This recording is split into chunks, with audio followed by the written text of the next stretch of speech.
हमने देखा किस प्रकार से कीचक ने द्रौपदी का पीछा किया, उनके प्रति कामुक भावना से उनको प्राप्त करने का प्रयास किया।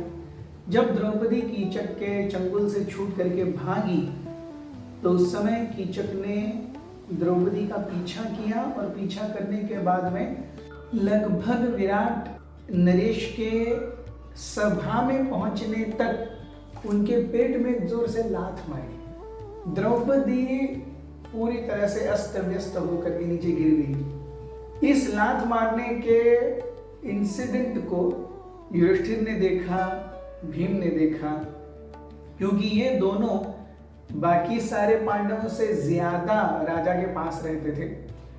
युधिष्ठिर महाराज तो कंक के रूप में राजा के पर्सनल एंटरटेनर थे और भीम भी वल्लभ के रूप में वो मल्ल योद्धाओं के साथ में युद्ध करते रहते थे, जंगली जानवरों के साथ में युद्ध करते रहते थे।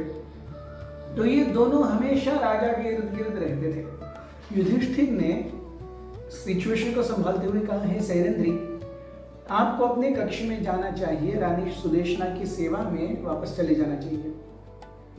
जब सैरंध्री ने पूछा विराट नरेश से कि अरे आपने ये क्या देखा है, मुझे मारा है पेट में, आप कुछ नहीं कहेंगे? विराट नरेश एनीवेज कीचक के ऊपर ही हैड नो कंट्रोल। उन्होंने कहा, इस सभा के बाहर आप दोनों के बीच में पहले क्या हुआ ये जब तक मैं नहीं जानता, मैं किसी निष्कर्ष पर नहीं पहुंच सकता। द्रौपदी जान गई कि विराट नरेश से कुछ होने वाला नहीं है। वो भागते भागते रोते हुए अपने आप को संभालते हुए सुदेशना के चेंबर में गई। सुदेशना के कक्ष में जैसे ही उन्होंने द्रौपदी को इस अवस्था में देखा, उन्होंने कहा, सैरंध्री तुम्हारे साथ क्या हुआ? द्रौपदी कहने लगी, उन्होंने जो भी हुआ बताया।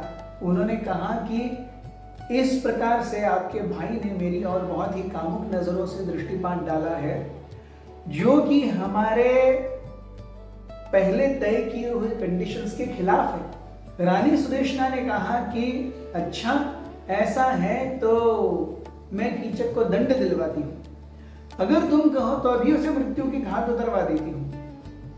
द्रौपदी कहती है कि नहीं नहीं, जिनके हाथों से मरना होगा वो शीघ्र ही मर ही जाएगा, यम सदन जाने की उसकी बारी आ गई है। द्रौपदी ने अपने मन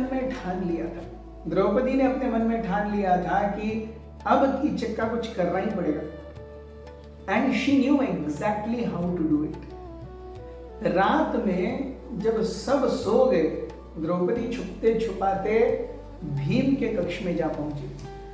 भीम 10,000 हाथियों वाले बल वाले मनुष्य राजा की तरह सो रहे थे, अच्छे से स्नोरिंग भी कर रहे थे।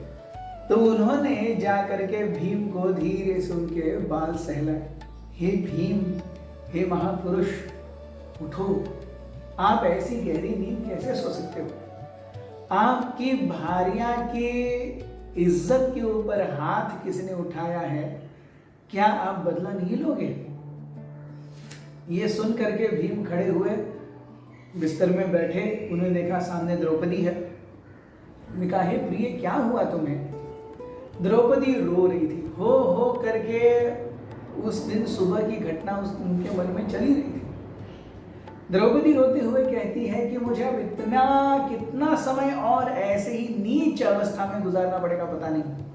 दुशासन आकर के मेरी इज्जत के साथ खेल के जाते हैं, जयद्रथ मेरे ऊपर बुरा नजर डालते हैं, कीचक मेरे ऊपर बुरी नजर डालते हैं, और आप 5 मेरे पति होते हुए भी आप कुछ नहीं करते।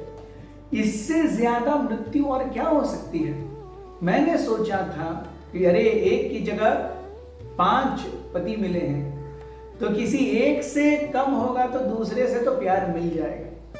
लेकिन यहां पर मैं देखती हूं आपको किसी को भी मुझसे कोई प्रेम नहीं है, आए जाए हर कोई मेरी इज्जत उछाल रहा है।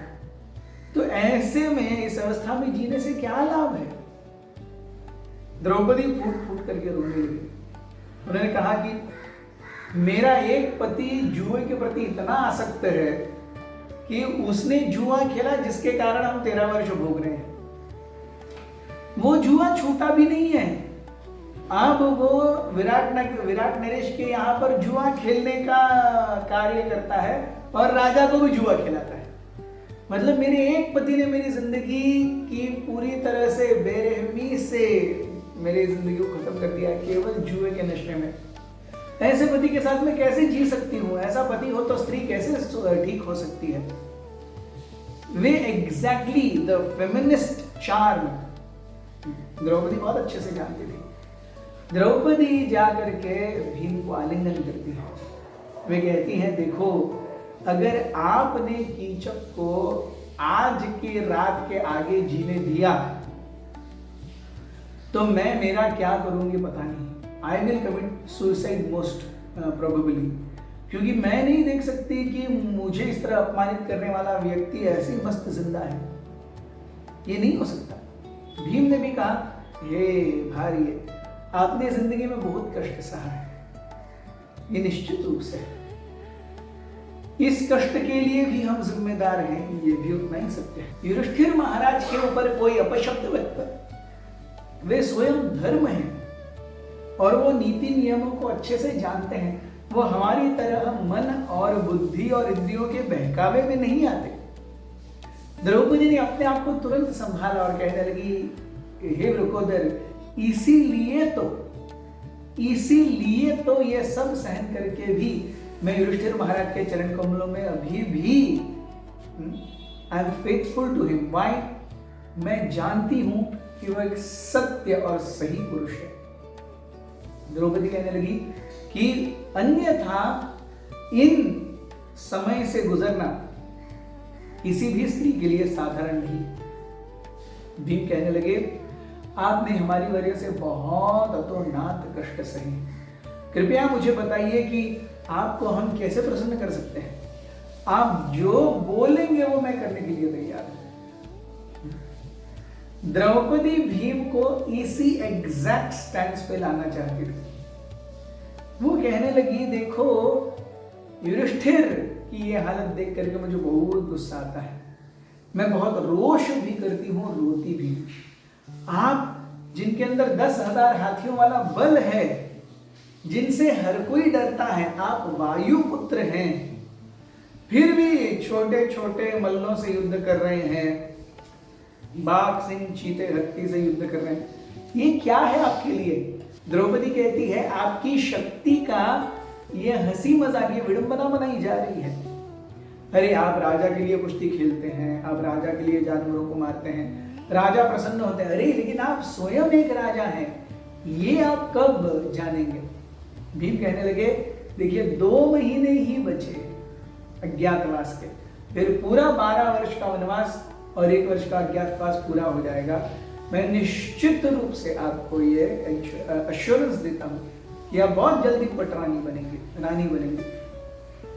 द्रौपदी को थोड़ी सांत्वना आई, लेकिन द्रौपदी ने कहा, no, he can not live, he must die. क्योंकि मैं ही नहीं, मेरे जैसे कितनी अबला स्त्रियों पर उसने पता नहीं क्या क्या अत्याचार किए होंगे। वो निश्चित रूप से जीवित रहने का अधिकारी नहीं है। तो भीम ने कहा, ठीक है, अभी तो काफी रात हो गई है, आप जाकर के अपने कमरे में आराम करो, मैं कल देखता हूं कीचक का क्या कर सकता हूं। अब कीचक का आगे जाकर के क्या हुआ ये हम देखेंगे हमारे अगले एपिसोड में। बने रहिए हमारे साथ। हरे कृष्णा।